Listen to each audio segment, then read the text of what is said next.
ఇది దేనికి వాడుతున్నావు? జలుబుకి జ్వరానికి. అసలు జ్వరం ఉందా మీ బేబీకి? కానీ ఇది వేస్తున్నావు. ఇందులో ఏముంది? పారాసెటమాల్ ఉంది. ఎంత ఉంది? 125 mg ఉంది ఒక ఎంఎల్లో. నువ్వు ఎంత వేస్తున్నావు? ఎంత వేస్తున్నావు? 6 చుక్కలు అంటే ఎక్కడి వరకు వస్తుంది? 0.3 అంటే 6 చుక్కలు వస్తుందా?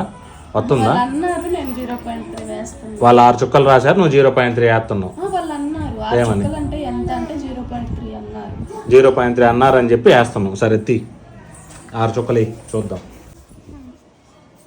అదేన్ని చుక్కలు వస్తుంది మరి? 6 చుక్కలు రావాలి కదా.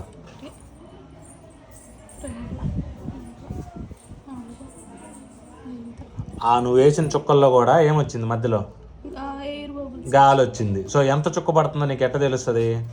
మళ్ళీది 6 చుక్కలు ఇప్పుడే మధ్యలో గాలి ఉంది.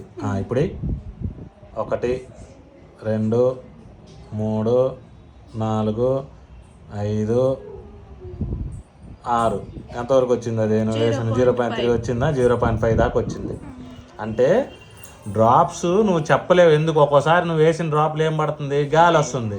సో నువ్వు ఎంతమంది వేస్తావో ఎవడికి అర్థం కాదు. అందుకని ఏం చేయాలి? తీసుకునేటప్పుడు లేదా డోసు రాసేటప్పుడు ఇలాగా చుక్కల్లో కాదు, ఎంతలో రాయాలి, ఎన్ని ml వేయాలో రాయాలి.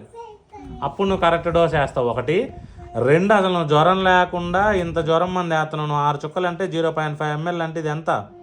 125 mg ఉంది. 125లో సగం ఎంత? 63 దాకా వస్తుంది. అంతేనా? 63 mg పారాసెటమాల్ జ్వరం లేకుండా వేస్తున్నావు. ఇది వేస్తున్నావు. ఇది ఎప్పటి నుంచి వేస్తున్నావు? ఇది ఎందుకు వేస్తున్నావు?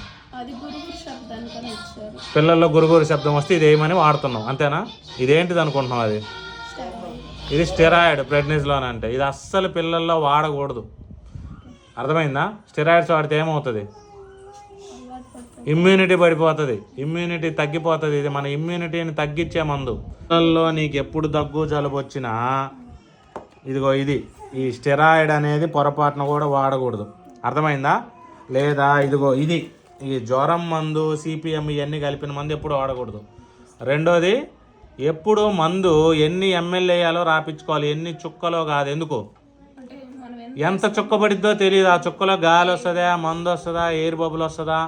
అర్థమైందా? ఇప్పుడు నువ్వు 6 చుక్కలు 0.3 ml అనుకున్నావు, కానీ ఏది ఎంత వచ్చింది? 0.5 వచ్చింది. ఇంకా మధ్యలో గాలి తోడు తీసేస్తే ఇంకా ఎక్కువ కూడా వస్తుంది. అర్థమైందా? అది